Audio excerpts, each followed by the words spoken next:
selamat datang kembali di kelas Miss Evelyn. Kali ini kita akan belajar mengenai pengolahan dan analisis data kependudukan. Tujuan pembelajarannya adalah peserta didik mampu menerapkan pengolahan dan analisis data kependudukan di suatu daerah.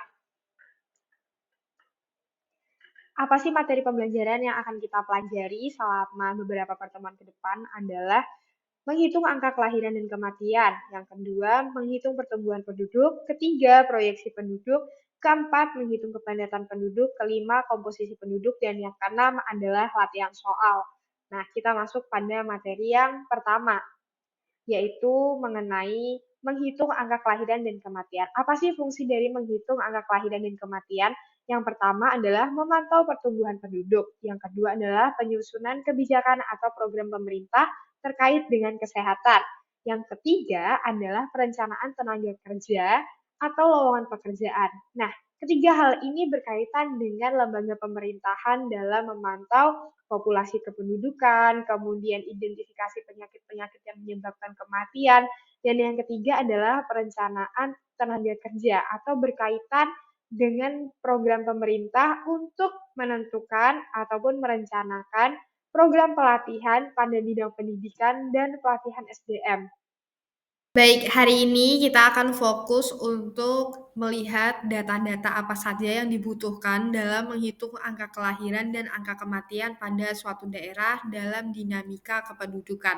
Nah, dalam menghitung angka kelahiran dan kematian ini terbagi menjadi beberapa bagian penting. Yang pertama adalah angka kelahiran kasar, yang kedua menghitung angka kelahiran fertilitas umum, kemudian angka kelahiran menurut umur, yang selanjutnya adalah angka kematian kasar, dan yang terakhir adalah angka kematian menurut umur. Nah, pada bagian pertama kita akan melihat mengenai menghitung angka kelahiran kasar. Biasanya perhitungan ini menunjukkan jumlah kelahiran per 1.000 penduduk dalam suatu periode tertentu. Periode ini diambil biasanya 1 tahun. Kemudian, data yang dibutuhkan dalam menghitung angka kelahiran kasar ini adalah jumlah kelahiran pada suatu tahun tertentu atau dilambangkan dengan B. Yang kedua adalah birth, yang kedua adalah P atau jumlah penduduk pada pertengahan tahun. Biasanya dalam analisis data, jumlah penduduk pada pertengahan tahun ini tidak langsung ditunjukkan jumlah pada pertengahan tahun, namun ditunjukkan jumlah penduduk pada 1 tahun full. Sehingga untuk menemukan jumlah penduduk pada pertengahan tahun ini, kalian perlu untuk membagi 2 jumlah penduduk tersebut. Sehingga caranya adalah untuk menemukan jumlah penduduk pada pertengahan tahun adalah jumlah total penduduk dibagi 2. Seperti itu, untuk menemukan jumlah penduduk pada pertengahan tahun. Kemudian K itu menunjukkan jumlah kelahiran per 1.000 penduduk. Kemudian angka kelahiran digolongkan menjadi 3, tinggi, rendah, dan sedang sesuai dengan penjelasan di bawah ini. Selanjutnya, kita akan melihat angka fertilitas umum atau general fertility yang sudah kalian pahami di pertemuan sebelumnya. Nah, angka ini menunjukkan jumlah kelahiran per 1.000 perempuan dalam usia reproduksi, yaitu 15-44 atau 15-49 dalam suatu periode tertentu dan daerah tertentu, seperti itu.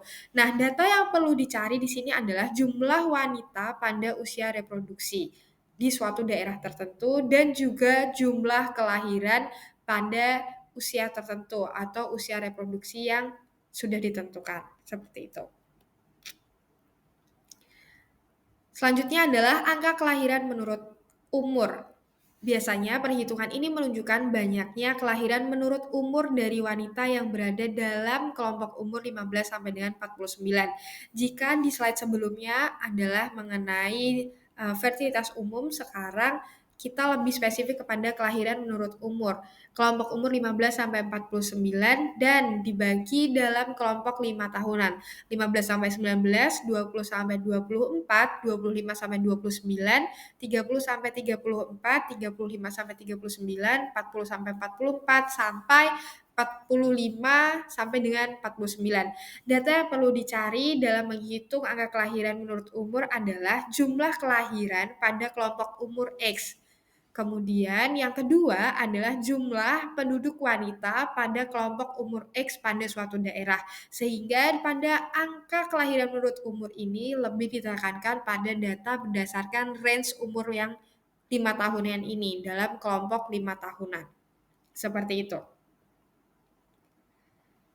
Selanjutnya, angka kematian kasar atau crude birth rate menunjukkan jumlah kematian per 1.000 penduduk dalam periode tertentu. Periode tertentu ini biasanya menggunakan 1 tahun.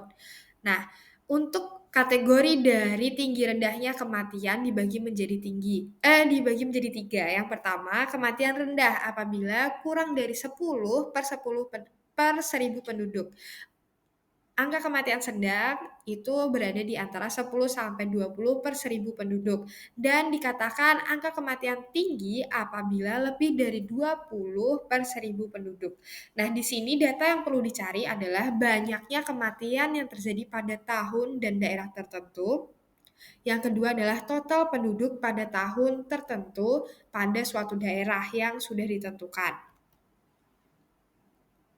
Yang selanjutnya adalah angka kematian menurut umur atau age specific death. Angka ini menunjukkan hasil yang lebih teliti dibandingkan dengan angka kematian kasar karena menyatakan banyaknya kematian pada kelompok umur tertentu sehingga segala sesuatu yang ditentukan dalam golongan-golongan tertentu atau umur tertentu akan menjadi lebih spesifik dan lebih detail per 1.000 penduduk dalam kelompok umur yang sama. Nah, data yang perlu dicari adalah jumlah penduduk yang meninggal sesuai range usia yang diminta pada suatu daerah. Kemudian yang kedua adalah jumlah penduduk sesuai dengan range usia yang diminta pada suatu daerah. Nah, itulah data-data yang diperlukan dalam menghitung angka kelahiran dan kematian sesuai dengan spesifikasinya masing-masing. Apakah ada yang ditanyakan sampai di sini? Untuk mencari data mengenai angka kelahiran dan kematian, kalian dapat menggunakan website dari pemerintah yang akan kita pelajari di pertemuan selanjutnya. Sampai jumpa di video selanjutnya. Jika ada pertanyaan, silahkan sampaikan pada saat kelas nanti ya, atau kalian bisa menggunakan personal chat Teams. Thank you.